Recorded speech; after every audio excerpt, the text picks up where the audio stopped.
In this podcast, we bring together fascinating people from far and wide to discuss the highlights from their career. My name is Alex Lober, and welcome to the best job I've ever had. I always thought I could do it. I always, you have that blind arrogance, right? But when you're really doing it on your own and you've got to literally grow something from 0 to 1,000,000. You got to be gritty. You got to try everything. Being a part of the industry helped in even boardroom conversations with investors, right? I had to come from a place of experience. A lot of business decisions are emotional and not just dollar sign. I would rather work 80 hours on my passion to avoid working 40 hours at a 9 to 5 on something I don't like.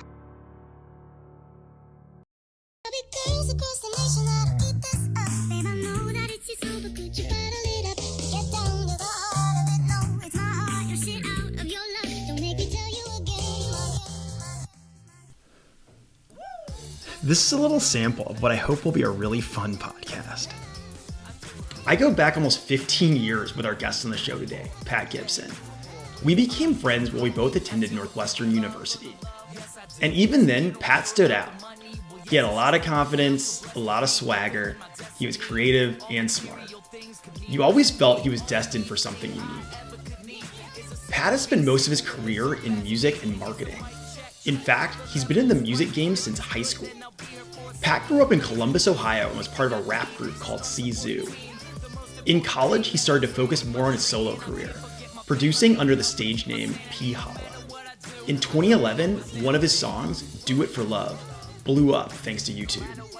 He estimates that the track has over 80 million streams across platforms.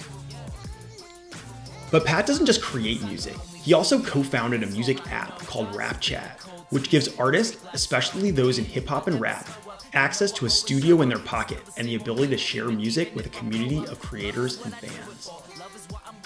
Pat was the chief marketing officer for the business and responsible for its growth. The app was no joke. It garnered over $2.5 million in investment and over 10 million users. Early in his career, Pat worked in account management for a startup called Intern Sushi and as a digital marketing consultant at numerous marketing agencies. In these roles, he learned the skills he would deploy at Rap Chat, like sales and how to execute effective marketing campaigns. In 2020, Pat left Rap Chat to found his own marketing consultancy. Today, he works with companies all over the globe to help them grow their businesses. Pat is one of the most unique people I know. I can't wait to hear about his best job. Pat Gibson, welcome to the show. What up, Alex? It's been a minute. Happy to be here. It has been a minute, but it's good to see you. How about we dive right in? First question for you. What is the best job you've ever had? I guess I could say what I'm doing currently is the best job I've had. I mean, it's been a mountain of, different jobs, career choices to get me here. But essentially what I'm doing now is I'm working for myself as a marketing consultant. Enjoy the work I'm doing, enjoy the people I'm working with. I've made the most money I've ever made, which is also a very key part of the question right there. A marketing consultant. One, Yes. You've done a lot of cool stuff. So I think this is going to be fascinating for people. One, how you got here, but why you chose that over these other things you did. But what does it mean to be a marketing consultant? What's the day-to-day? Yeah, I mean, that's a good question. I mean, marketing consultant's probably one of the broadest titles, if you will. I say marketing consultant because I help people grow, right? Whether that's sales through marketing, whether it's, apps trying to get a user base, products trying to, gain social presence. That's, my goal to help people grow. But specifically for me, I work mostly in social media advertising. So that's buying Facebook ads, Instagram ads, Twitter ads, Snapchat, TikTok, the whole world of paid social advertising. So for me, through my experience, I think it's one of the most effective ways to reach your target consumer. I guess I've been fortunate enough to kind of get in to social advertising early. I mean, I've been doing it for not quite 10 years, but almost, maybe like 8 or something.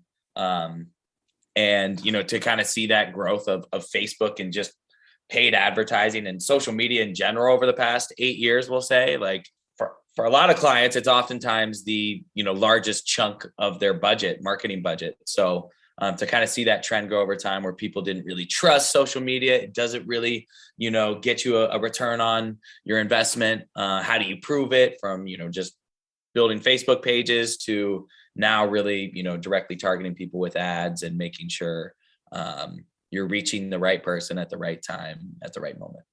I obviously worked for some social media companies in my past. So is that undisclosed? You can't undisclosed. Exactly. Got a really big NDA. You gotta the company formerly known as Facebook. The power is there. And it's so cool to see have people that know how to use it and are able to bring that to bear for a bunch of companies that don't. You're actually doing campaigns, like you're actually creating campaigns, but you're running your own business. Yep. That right. Too. I imagine it's not just the campaigns. It's a lot of sales. It's a lot of, marketing yourself. Like how is that? And is there one part of this that you like more than the other? Oh, for sure. I mean, one of my favorite parts is connecting with, whether it's an entrepreneur, whether it's a company client, whoever it is, understanding their problem, understanding their challenge, and ultimately like landing them as a client, right? It's exciting. Okay.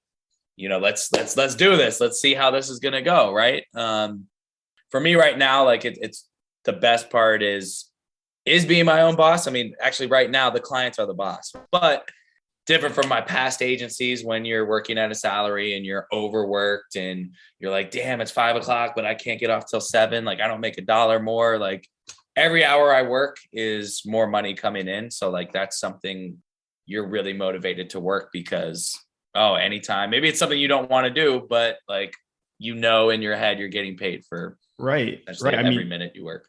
You are directly aligned to the success of this company, right? Exactly. Like every client, every minute, right. Where I think in a lot of other fields or a lot of other companies, you kind of feel like you're really working for somebody and like your effort is making them successful. Yeah. Working in companies, agencies, it was just like, there's just no, reward system. Like there was times where I would bring in clients and it's like, oh, good job, buddy. Like you're making us money, but you're still getting paid at your rate. The exciting thing is like, I could double my income with one new client, right? Like, or, get 2 new clients and triple it, right? Like that's the ability I have, like the direct control, I guess, of my own income. And it goes both ways, right? Hey, let's say I decide to take a month off or, clients, I'm going to end these agreements. Like, all right, like you're not making any money, right? And I don't have PTO, right? When I go on vacation, I'm not getting paid. I'm taking time off. It's a double-edged sword, but it's working out on the positive side for me. So you mentioned something that I want to double click on. You said, obviously the clients are the boss. Yeah. Like it makes a lot of pressure, I assume, in picking clients that you want to work with. Yeah. I mean, so here's the thing, like right now, like I am pretty stacked, right? So like I can be picky, but like, when you're starting out, you can't really be picky. Like you're anyone you can scrap and get. And oftentimes I think this is like an age-old Adam. It's like always the client that pays you the least wants the most, right? It's like, oh, well, we need this. And like, I kind of get it. Like when I, ran my own startup, like, it's like, we only have this much budget and we need every dollar to work. And then you're working for this big brand, big name, and they are just throwing dollars at you. Like, oh, we need to spend $1 million in the next 2 months.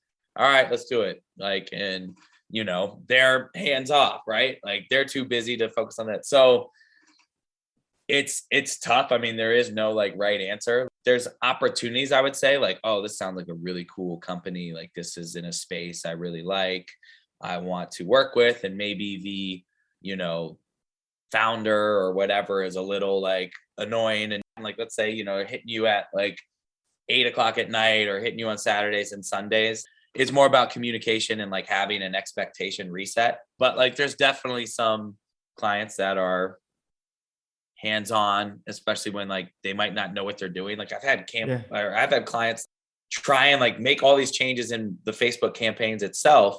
And I come back and I'm like, whoa, what's this? I would never do that. They're like, oh yeah, I went through, wait, I thought I was hired to do this. Like I would never do this. And then it's like, shit, like, even though that's wrong, they did it. And like, they got to know that. And so it's like, almost, you got to finesse communication.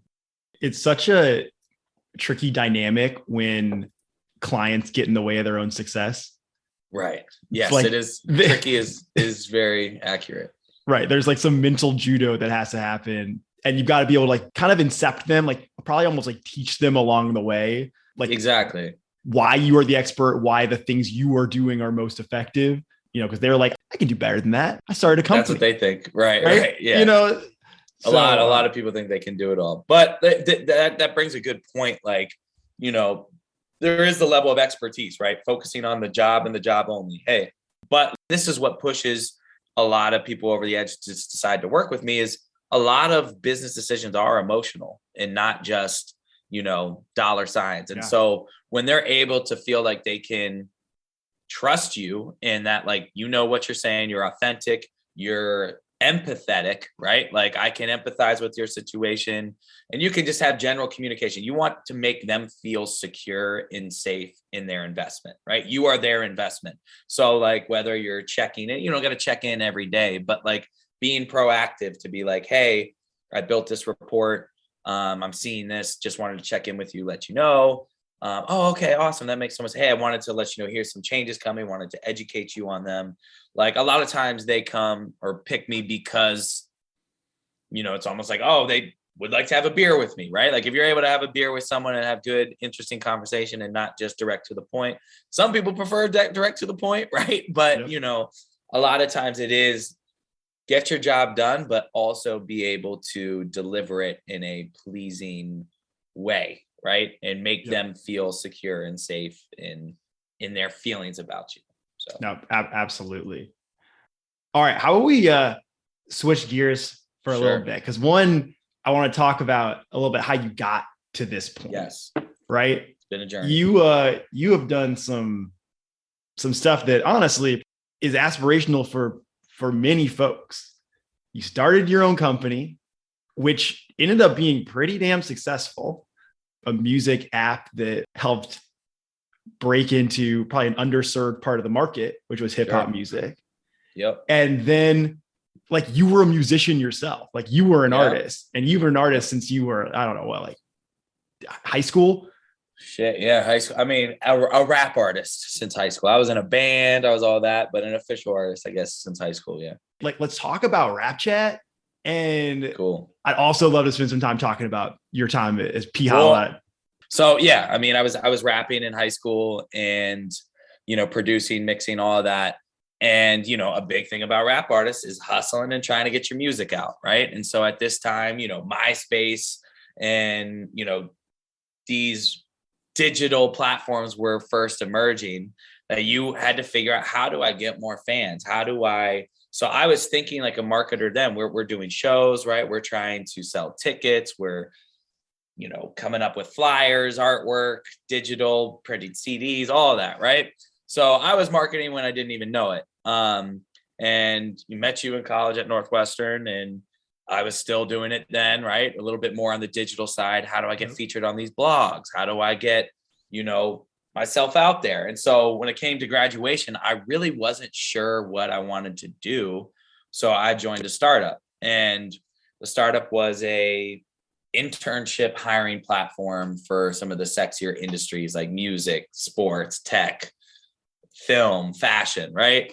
And so I thought it was a cool opportunity. I was doing business development. My job was to get the coolest companies to use our site to hire interns instead of whatever their own internal processes.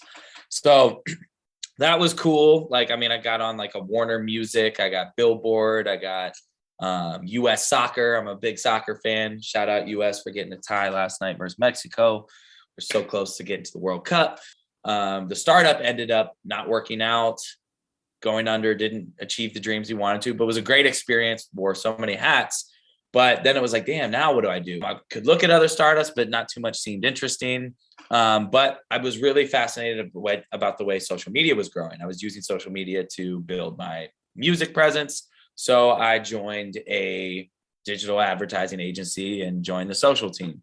And so at that point, that was the first time I was exposed to the paid side of Facebook. I had done some ads a little bit as P Holla, my rap name, but not to the extent as an agency was doing. And so it just blew my mind. I was like, oh my gosh, like, why isn't everyone doing this? And the social team at this agency, it was 2 people. And the search team was maybe 20 people. It was such a small part, but I had to basically handle it myself. So ended up working in the agencies for like 2 years or so, leveling up, joining different agencies, exposed to a lot of different clients, a lot of different work, where I was able to learn all the things I'm doing now, like at an accelerated pace. At the same time, I kind of slowed down on my music, but one of my buddies at the time reached out to me, and he had this idea for an app called Rap Chat. And I was like, oh, what? Like, it's a studio on your phone. You can record and you can send it to friends. And I'm just, my mind's racing. I'm like, oh my gosh, you could do this with it. You did. And I'm just pitching him all these visions. And like, soon enough, it was more of like an informal advisor because I actually had some startup ideas on my own that I was working on.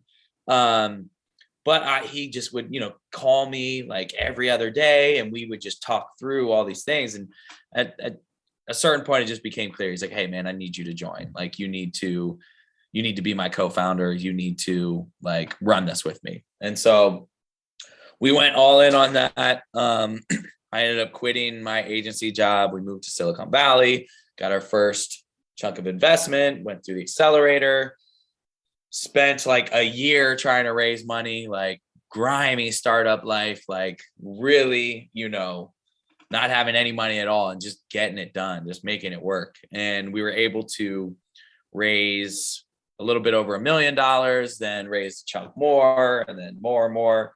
And that was an awesome experience. I mean, I always thought I could do it. I always, you have that blind arrogance, right? That, oh, I could do this if I want, right? Like, but when you're really doing it on your own, and like, you've got to literally grow something from 0 to 1 million, right? Like, shit, like you got to be gritty. You got to try everything. So we got to a point where we raised money. We had a chunk we could finally spend on marketing. My background was Facebook ads, right? But before, we had no money to spend on Facebook ads. So it was all organic growth tactics. How can we build our social media presence organically? But so now finally had a chunk to, run some ads with across Facebook, Instagram, Snapchat. We did some Twitter. And that was really focusing on the creative, the videos we were working with, the messaging, and the audiences we were working with. And we were able to resonate. Like, the product spoke for itself. Everyone's like, oh, I want a studio. Oh, I can do auto tune. Like, oh, I can send this to my friends. Oh, is this a way to get discovered? Oh, there's a competition with this famous producer. Like, the product could sell itself, but like making sure we were reaching the right people efficiently, that was key to our growth. But we were able to grow to like 10 million users. And unfortunately at the time we were all free. So it was a free app and we had no premium monetization in it. So we were bleeding money. And so that led to a point where, we had to make difficult decisions and basically cut the entire team, retool. My partner is running the app now, and they've done a great job with it. They've got some monetization and they're starting to grow. But after that point, I was like, what am I going to do now? Took a couple months off. Working at a startup for 5 years is exhausting. But took a few months off, and I always knew that I could help other startups grow. I was the chief marketing officer at Rap Chat, and so kind of reached around the local community here in Columbus, worked with some startups, was able to really like use the internet and my network globally to find clients and opportunities. And I had some in India, some in Dublin, Ireland, some in Belgium, Mexico City, Argentina. So like it was cool, Yeah. especially with the pandemic happening and all that, like the power of remote work and Zoom, right, which we're on now, and how like you really don't need to be in the office. So like remote marketers became a pretty big need. And Yeah. like that's what I'm doing now. The journey is always so fascinating. Because I feel Right. like, one, obviously some of it was planful. I think you always had, I mean, again, I've known you, gosh, Pat, we met like 15 Since years ago. It was about 15 years ago. It's wild. 15 years ago. Yeah. Wow. But you know, again, like I knew you, and yeah, you were always hustling and thinking about obviously your music and how to make your Right. music successful. And then, you know, it sounds like obviously you had the dreams to do that in an entrepreneurial way. And Yeah. Rap Chat blended those things together. I mean, it was crazy because it's like, damn, this is the dream. Like I was like thinking, like, you know, when I'm hustling and rapping in high school in my mom's basement and people are coming over, I'm like, if you would have told me I went to Northwestern to just do the same thing I'm doing now, essentially, which obviously was different. I wasn't a rapper, but a rap entrepreneur, right? That was like almost more important to my success than Northwestern or whatever, right? But you know, it's interesting because a job is still a job, right? Even if it's your dream job, right? It's work, right? So like, you know, there's glamorizing of like certain occupations, or like, even for you, like a music guy, oh, must be like sick to work at Spotify. I love Spotify. I use Spotify all day. Okay, yeah, me too. But that's not what I do. I don't just sit on Spotify all day. So it was interesting because like my like rap career, like I could have fused it a little bit with Rap Chat, which I did to an extent, right? Like, I mean, especially, you know, that experience and in that, like being a part of the industry, like helped in even like boardroom conversations with investors, right? I had to come from a place of experience that like, yo, I am a user of this product. I know this industry. There was a struggle where it was like, it's not, you know, there are creative things you do through work, but it wasn't my creative safe haven, right? Like to find time to create, like sometimes you're like to make and focus and work on my music, like in my head, like I really like I knew I could like still release music, but I was like, I don't have the time or energy. Like any like work I'm doing has to go towards Rap Chat and not my music. So like I would use it as a creative outlet, but I'd stash all these songs. So that's what I've got, like 30 plus songs right now that I was like, all right, I'm going to make these songs, but I'm going to stash them because I can't focus on releasing and pushing them now. I will eventually. But that was something I kind of had to shelve, which was interesting. And then the other aspect of it was like, I felt like, which this had its good and bad, but like, I felt like I was always on, right? It's like, okay, 9 to 5, or, you know, especially in a startup wasn't 9 to 5, but you know, your general 8 hours that you're expected to work. Right. And then after that, it's like, okay, you know, going and networking, right? Oh, here, like showing up at these mixers or an industry event, or hey, there's this concert or show, we need to see if we can get it in with this artist, right? And so like that could go till 2 a.m. and you're out and about, you know, moving and shaking, and then like you gotta, you know, still show up to work the next day and finish that marketing plan, right? And so that was, you know, that's part of the exhaustion. But like working at a startup, like your startup is your life, right? Like there's a saying, you work 80 hours to avoid working 40. I would rather work 80 hours on my passion to avoid working 40 hours in a 9 to 5 on something I don't like. There is a balance, like, you know, it's not all rainbows and feathers working on something you love, but it was something I was passionate about, and that fuels your work. And, you know, you hope that comes out in every, you know, whether it's pitching an artist, pitching an investor, pitching someone you're looking to hire, right? Like you're constantly pitching as a founder, and you need that enthusiasm and passion to bleed through, because that's what attracts people. And that's what, you know, people want to work on something they're passionate about. And especially if the founder's not passionate about it, then like why should I be? Right. So. Right. That's an amazing quote. We work 80 hours to avoid 40. That, that puts things in perspective. Right. Crazy. But so I'd love to spend a couple minutes on your other thing, which is P Holla. P Holla. You are a rapper. You've been a rapper since, a part of groups since you were pretty young. You actually had one song kind of blow up.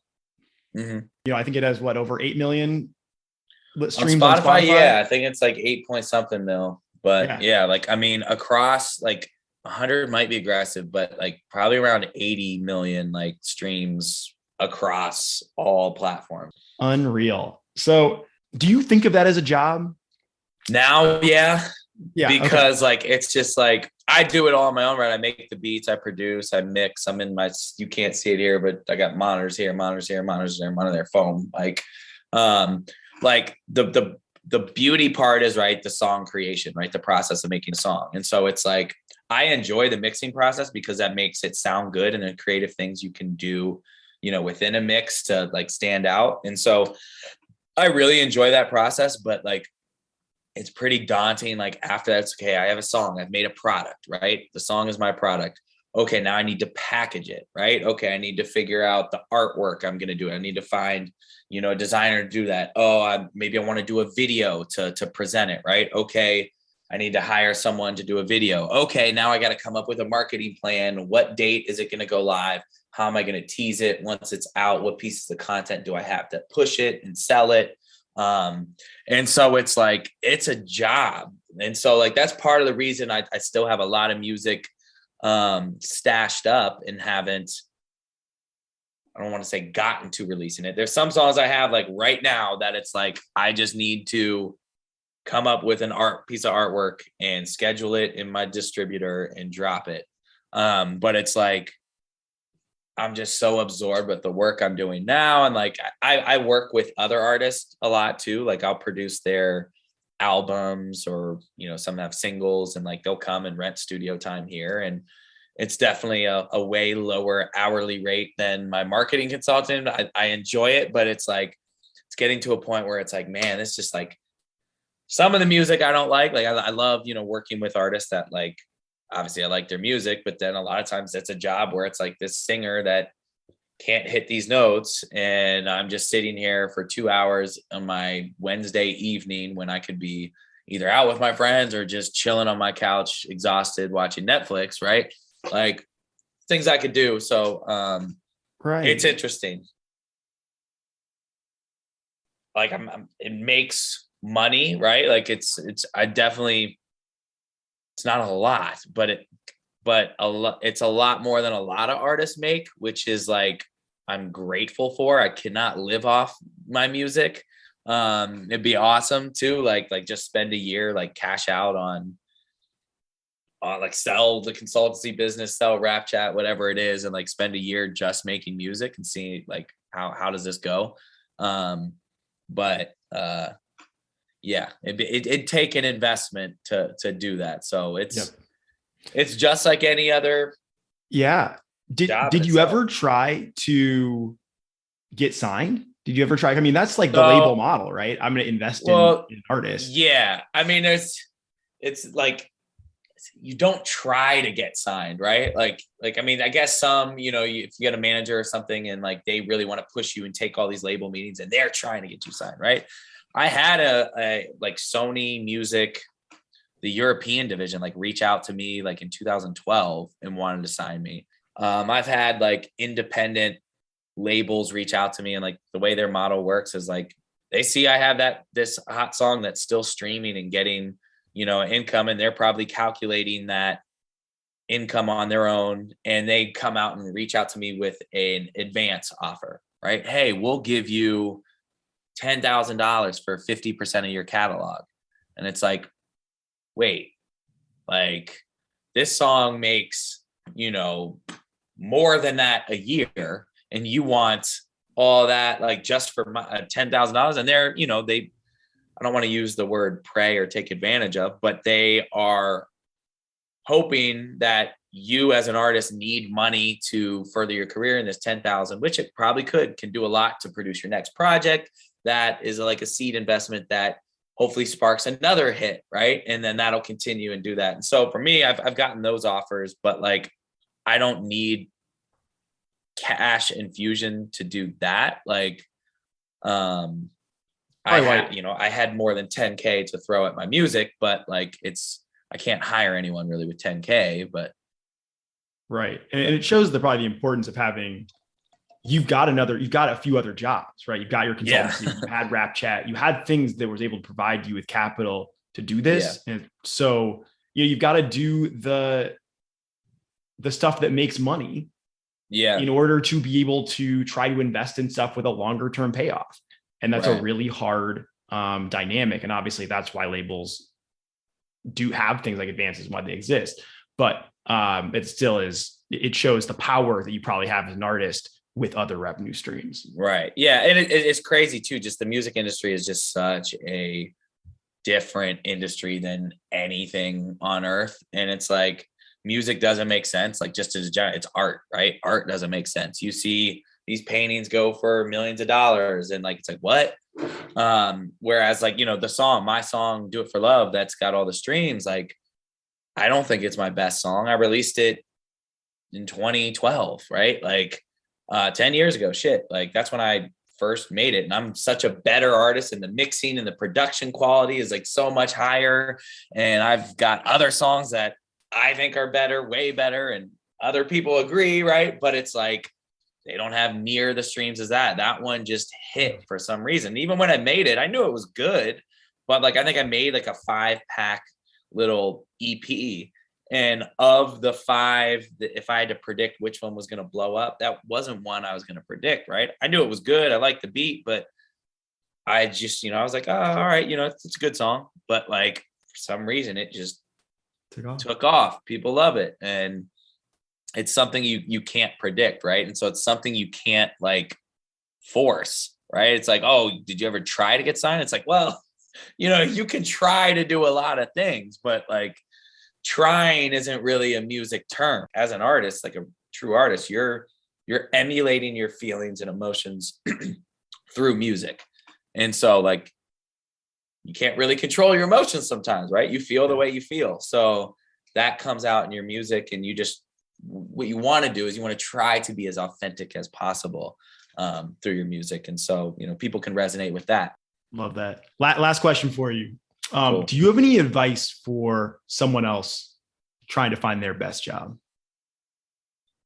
Don't rush the process, right? Everything, even though it might not seem like it, is a part of your journey, and you need to understand and take the bad with the good. Like, you may not be ready for a startup. You may try a startup and it fails, but that's not a bad thing. Like, you learn, you have to do things. And so tricking yourself into not being afraid of failure. A lot of people are afraid of failure and are afraid to make a career move. Oh, it doesn't pay as much. Oh, like whatever the reason may be. You need to take those risks in order to shape your true journey. So like, there's always people that, man, I wish I would have started something. And I've got a friend who, is older than me, and he worked corporate at Chase. He worked, and he recently quit his job. He's like, I would, have such regret if I never even tried this. He's like, it may not work out. It's hard as fuck. He's struck. It's a grind. Like, but, that's more satisfactory in the end to say that you tried and you did it. You probably will learn twice as much in that 1 year, maybe even 10 times as much than you would at just 1 year at, your high paying corporate job. So I would say, don't rush the process. Try and take something from every experience to ultimately get you to a place where you can jump and take a leap. You're never going to be secure. That's part of it. You got to take the leap. The leap is you leap into the unknown, and it's scary and there's risk, but like, you got to trust yourself and dig through it and know that what is the worst that can happen, right? You go back to your old job. That's the worst thing that can happen, right? You're doing that right now. You're doing the worst thing that can happen right now. Why not try to do something that could be the best thing that can happen, right? So it's just a shift in perspective. I think that's an amazing place to end. Thank you for taking the leap. Perfect. And being on the pod, Pat. Yes, sir. I really appreciate it. Of course, man. Happy to join. Thanks for having me. Thanks for listening. Follow our podcast to get the latest episodes of The Best Job I've Ever Had.